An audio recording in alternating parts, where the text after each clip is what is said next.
Right, in this video, it's going to be a very quick video. I've got a couple of tools that I've made for the Myford ML7, and also I've done an upgrade on it, or an improvement on it I'd like to show. A little while ago I showed how to remove a stuck chuck by putting a piece of plastic bar in here up against the Allen bolt that holds the toothed mechanism in place for doing the using the back gear. So the piece of bar would just drop down inside, locate on here, and then use a spanner on the jaws to actually take the chuck off or loosen the chuck. And today I've made a better tool for this one. It's this brass version of the plastic one.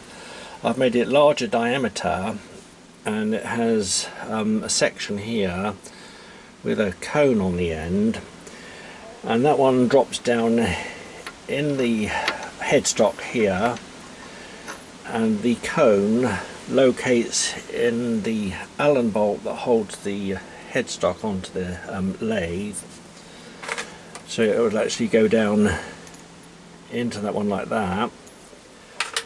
It's large enough in diameter, so it's dead easy to actually locate that Allen bolt, and obviously when there's pressure from the turning of the spindle like that, and the location of this nut on the top, when you pull that round with a spanner, it's pushing down on the Allen bolt rather than the actual headstock. So there's a close-up there. It's dead easy just to drop it in place, and it will go into that head of the Allen bolt, into the socket, and the diameter is large enough so that when the other Allen bolt comes round, it pushes off from the washer, and the radius of the tool sits in the radius of the bearing housing part here, so it can't go any further. So when you put pressure on it and remove the chuck, it can't actually fall out of place. And being made of brass, solid brass, it's a much better tool altogether. I used a piece of 19mm diameter brass and turned it down to 0.685 thou on the diameter there. And that one's quite critical because you need a little bit of movement so that it misses the washer on the or under the Allen bolt there, but it lies on the full length of the head of the Allen bolt. At the same time, the radius is touching the back of the bearing housing, so it can't actually go any further. This end here is turned to 0.250 thou, and it's 10mm deep, and then I just did another decorative turn there, which is about 4mm deep.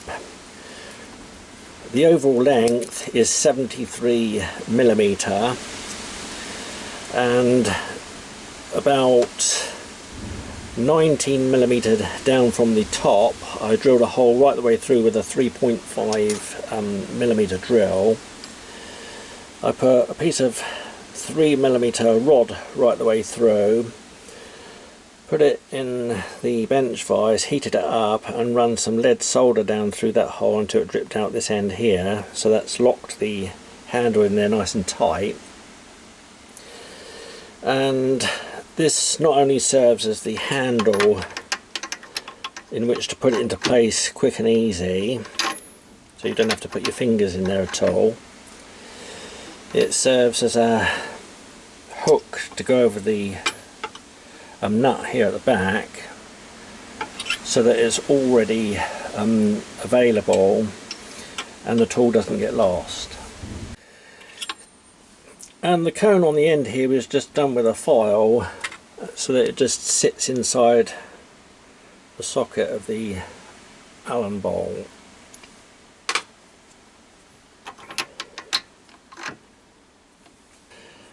And you can see there how quick and easy it is to put in place. It goes straight away into that Allen bolt head. You don't have to look down inside the headstock. You can do it every time.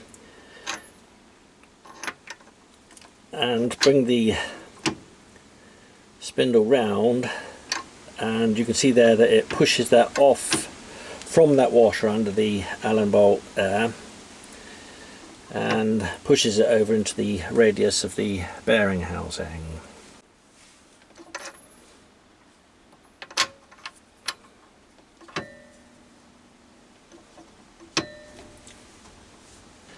And another great thing about this tool, I don't have to actually hold it in place, it stays in its place naturally. And then I can put the spanner on the jaws, and if I want to, I can actually use two hands on the spanner to release the chuck.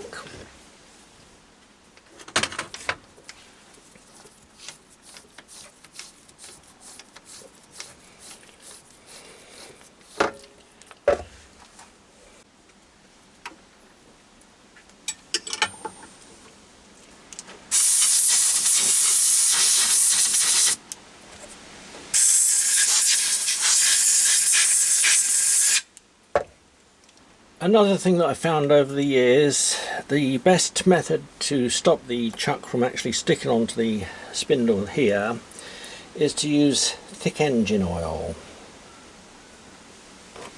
And you'll see there that I thoroughly clean the threads every time. When putting a chuck back on, obviously you need two hands to hold the chuck, and sometimes when you go to turn the chuck onto the thread here, the spindle can turn. So to stop that happening, I pull the lever up. That's this one here to tension the belt, and that stops the spindle from turning when you're screwing on the chuck.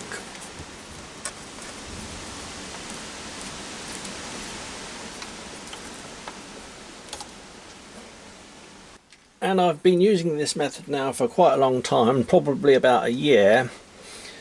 Every time I come to get a chuck off of the spindle, it's dead easy, haven't had any problems with stuck chucks. And often you can just literally drop this one in position and bring it round and just knock it like that and it'll unscrew. It's just a brilliant method for actually locking that spindle to get that chuck off. Plus, on occasions when the chuck is tight on the spindle there after parting off or whatever, I've found that I've used quite a bit of force on the jaw there like that with a big spanner with this one in position, and it doesn't do any damage to the lathe at all. And that's because all the pressure is on the two Allen bolts, the one in the gear here and the one inside the headstock, and not on the toothed assembly.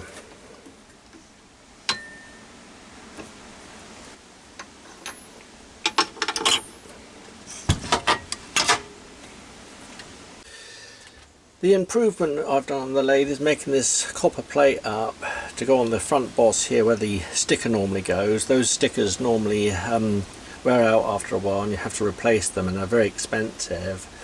I got an immersion heater or immersion cylinder, copper one, it was an old one, and cut out a square, stamped up the Myford ML7 there while it was dark copper, and then just polished that off, cut it out and buffed it up or whatever, and then I stuck it on with Loctite 638, and you can do that by putting a bit of Loctite 638 on the back, holding it on there for a while and just heating it up slightly so it's warm. It'll go off nicely and stay on there nice and solid.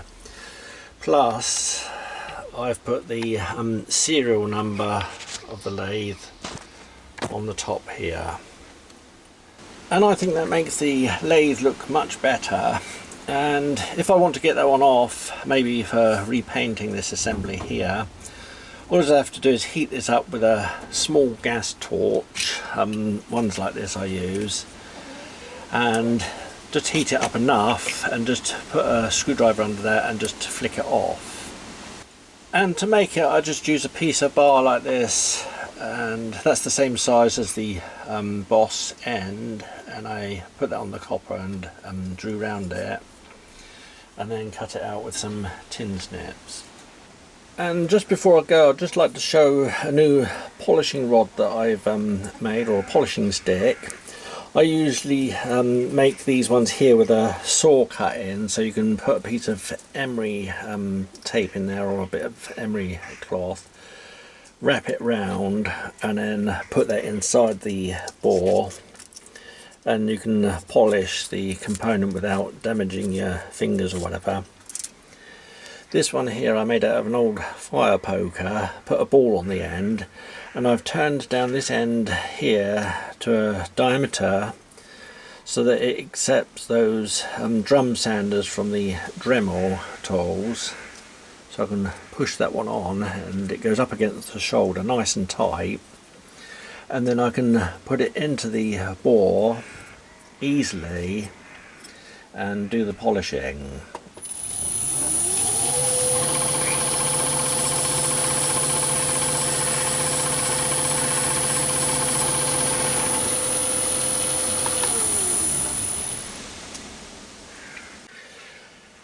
So they just need to be a nice tight fit on the end here, like that. That's a bit of the thread that was on the end of the fire poker, and that actually serves as a thread for getting these off again, because they're quite tight. But if you make them tight and they get jammed on, you can just put them in a vise, so the vise is just loosely gripping on the side here, and then use a pin punch to actually push down and get that end off. And you can also make them in various different sizes for all the different Dremel drum sanders that you get. So they're nice and quick to use.